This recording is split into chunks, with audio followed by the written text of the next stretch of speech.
Então vamos para a segunda parte de gráficos. Nesse caso agora vamos falar de tipos de variáveis. Então lá naqueles gráficos a gente viu, naquelas tabelas, a gente tinha tipos de variáveis, né, que a gente conseguia analisar naqueles gráficos, naquelas tabelinhas. Então a gente tem basicamente dois grandes tipos, que são numéricos e não numéricos. Os numéricos a gente chama de quantitativas, né, de quantidade. E os não numéricos a gente chama de qualitativas, que vem de qualidade. Os quantitativos são aqueles que nós, na matemática, mais analisamos, porque são números, mas os qualitativos são aquilo que é mais comum em pesquisas. Mas a gente já vai ver como a gente acaba convergindo de um para o outro. As quantitativas também têm dois subtipos. As contínuas, que é o mais comum de se ver pelo mundo, que pode ser o nosso peso, essa altura, no volume, uma massa, coisas que a gente consegue contabilizar com um número com valores quebrados, certo? E o outro tipo quantitativo são as discretas, normalmente utilizadas para contar, como o número de maçãs numa cesta ou o número de pessoas numa multidão. Essas contagens com variáveis discretas, elas sempre vão dar um número inteiro. Então, e essa é a grande diferença entre discreto e contínuo. A discreta é o número inteiro, a contínua número quebrado. E as qualitativas também têm dois tipos. A nominal, como a sua profissão, ou o seu estilo musical favorito, tem um nome vinculado a ele. Ou ainda, ordinal, como a sua escolaridade, ou o seu grau de inglês. Beginner, Elementary, Intermediate, Upper Intermediate, Advanced. Veja só, qual que é a diferença entre a nominal e a ordinal? A nominal, nome comum, não tem relação um com o outro normalmente. Já a ordinal não. A ordinal, ela segue uma sequência. Seu grau de escolaridade, ele é fundamental, médio, superior ou pós alguma coisa. E isso aqui tem uma ordem específica. O grau de inglês também, né? Você tem ali o beginner, elementary, ele vai progredindo, ele tem uma evolução, né? Então tem uma ordem. Com esses quatro tipos, quantitativa e contínua, quantitativa discreta, qualitativa nominal e qualitativa ordinal, a gente consegue verificar qualquer tipo de dado que recebermos de qualquer pesquisa. Então, vamos dar uma olhadinha em alguns casos. Naquelas tabelas que a gente utilizou anteriormente, a gente já podia analisar os tipos olhando para essa tabela. Na verdade, aqui a gente tem duas variáveis, matéria e nota. Matéria é uma variável qualitativa, que ela não é numérica, e aqui no caso, como não tem uma ordem específica, ela é nominal. Já a nota é numérica. Como ela é numérica, ela é uma variável quantitativa. E como ela tem números decimais, ela é contínua. Bem simples. Vamos ver a outra tabela. Variação do dólar. A gente tem aqui de novo duas variáveis, o mês e o valor em reais. O mês é uma coisa, né, com nomes, ela não é numérica, né? Então a gente chama de variável qualitativa. Mas ela tem uma ordem específica, então ela é ordinal. Já o valor em reais é numérico, então é uma variável quantitativa. Só que como ela tem casas decimais, ela é contínua. Simples. E a última tabela? Nessa última tabela, eu tenho alunos, o ano dos alunos e a quantidade de alunos daquele ano. Esse ano, incluindo o total, ele é uma variável qualitativa, certo? Porque sexto, sétimo, oitavo, nono, eu poderia até colocá-lo como quantitativa, mas nesse caso é conveniente falar que ela é qualitativa ordinal, certo? Eu consigo colocar numa sequência, aí eu posso pensar mais como um nominal, isso aí como qualitativo, certo? E a quantidade de alunos é, obviamente, numérico, é quantitativa, só que ela, nesse caso, não tem como ter decimais. Como não é número decimal, ela é discreta. bem simples e bem fácil de entender. E aí, existe uma organização que a gente costuma fazer quando a gente tem um conjunto muito grande de dados, como esse aqui. Aqui eu tenho vários entrevistados, e aí eu tenho algumas perguntinhas que foram feitas para esses entrevistados. Sua profissão, salário e idade. Cada uma dessas colunas aqui representa uma variável. Inclusive o nome do entrevistado também é uma variável qualitativa nominal. Profissão, qualitativa nominal. Salário, quantitativa contínua. Idade, quantitativa discreta. Muito bem, cada uma coluna, então, uma variável. Mas eu vou me concentrar uma por vez. Os nomes não interessam tanto para mim, mas eu vou olhar para a profissão.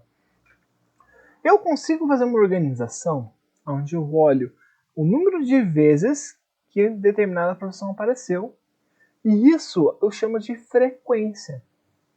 E a frequência é sempre uma variável quantitativa discreta, porque eu vou contar quantas vezes advogado apareceu.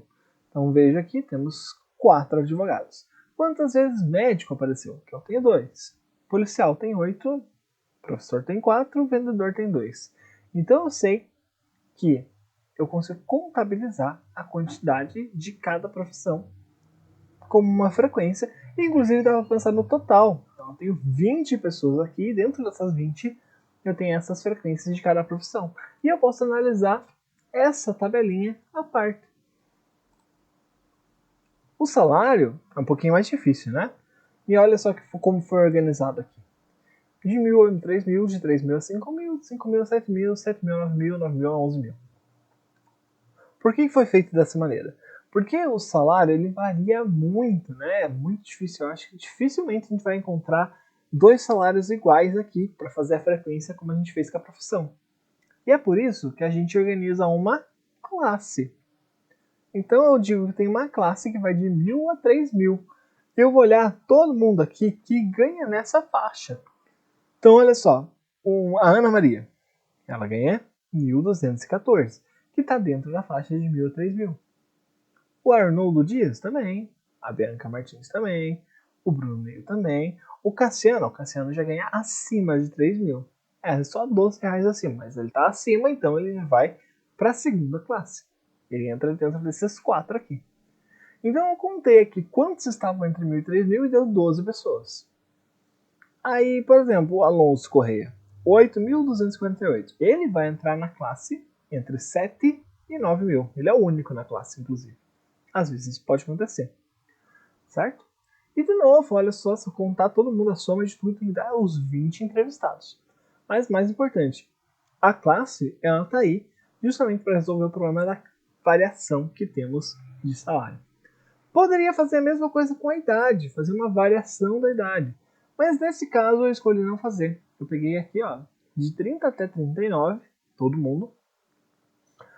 E aqui eu não fiz isso porque, olha só, todo mundo aqui nessa tabela tem entre 30 e 39 anos. Então se eu fosse fazer uma classe, eu teria que fazer classes muito pequenininhas, assim, que não faria muito sentido. 30 a 31 anos, ou de 30 até 33. Ou teria apenas 2 grandes classes, de 30 a 35 e de 35 até 39. E não faria muito sentido. Pelo visto, isso aqui é apenas uma parte de alguma grande pesquisa. Uma parte que pegou especificamente pessoas entre 30 e 39 anos. Percebe? Então ele já está em uma... Isso aqui já é uma classe, né? Mas olha só, um pouco importante aqui na idade. Eu coloquei todas as idades, de 30 até 39. Né? E coloquei a frequência com que aparece. Então tem 2 pessoas com 30, tem 3 pessoas com 32, 2 com 33, tem 4 com 38. Mas perceba que o 31 e o 37 estão com 0 na frequência. O que isso significa? Significa que ninguém aqui tem 31 nem 37 anos. No entanto, eles estão aqui na tabela. Por quê? Porque eu quero manter a sequência, né? É bom manter a sequência para manter o padrão da minha tabela. Aí eu coloquei o 31 e o 37. Mas eu escrevi, ó, eu coloquei aqui na tabela, mas tem 0 de frequência. Então eu consigo até mesmo isso. Perceber que ninguém nessa tabela tem essas 2 idades. Isso pode ser relevante para algum leitor. Legal? Muito bem. Como que se organiza uma classe? Como que eu fiz com o salário? Tenta perceber o que tem aqui de importante. Primeiramente, todos eles têm alguma coisa legal aí, né? Não tem um limite certinho. De 1.000 a 3.000, 3.000 a 5.000, todos eles estão R$2.000 de diferença do primeiro até o último valor.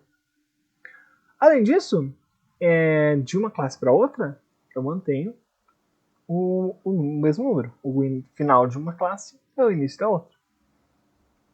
Isso é importante? Com certeza. Então, o que a gente utiliza? Onde a gente utiliza classes? Normalmente, quando a gente tem muita variação, como a gente já tinha, né, naquela coluna de salários, o final da classe tem que coincidir com o início da próxima, tá? Porque eu não poderia, por exemplo, esse aqui vai de 1.000 a 3.000 e aqui eu começar com 4.000 até 6.000, né, pulando uma faixa inteira. Porque eu poderia deixar alguém de fora. Então é muito importante isso, que o início de uma seja o final da outra e vice-versa. Né? E todas as classes têm que ter a mesma amplitude, que é esse 2.000 de diferença. Né? Então todas as classes pegam uma faixa de R$2.000. E além disso, né, a quantidade de classes depende do que a gente quer analisar. Aqui eu estou entre 2.000 e 2.000. Eu poderia ir de 1.000 em 1.000. Eu teria que ter mais classes, né? O que a gente tem que pensar quando a gente está organizando isso? Eu tenho que ver o que eu gostaria de analisar. O ideal é ter entre 5 e 10 classes. Né? Mas se eu tiver muitas classes, às vezes meus dados ficam muito dispersos. E aí não adianta nada organizar em classes, porque aí ele vai ficar disperso igual.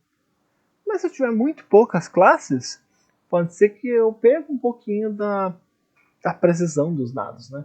Às vezes aqui, ó, esse 1 aqui na faixa de 7 a 9.000, ele ganha R$7.010, por exemplo. E eu estou colocando ele numa faixa que vai de 7 até 9. Pode ser que se perca um pouco esses dados. Né? Então, a gente tem que fazer com muito cuidado, com muito carinho essa organização de classes e pensar bem o que a gente gostaria de ver nesse gráfico. Certo? E por fim, né, as classes elas costumam ser representadas num tipo de gráfico muito especial, que é o histograma. Que é basicamente um gráfico de colunas, só que eu deixo eles mais juntinhos, assim, para a gente poder representar essa ideia, né? Que olha só, o início da classe é em 1.000, termina em 3.000 e já começa a próxima. Porque elas estão nesse nível, né, de proximidade. Então o início de um já é o começo do outro, não, ou melhor, o fim de um já é o começo do outro. Certo? Então às vezes é bem legal essa ideia do histograma. E é isso. Espero que tenham gostado. Vejo vocês na próxima.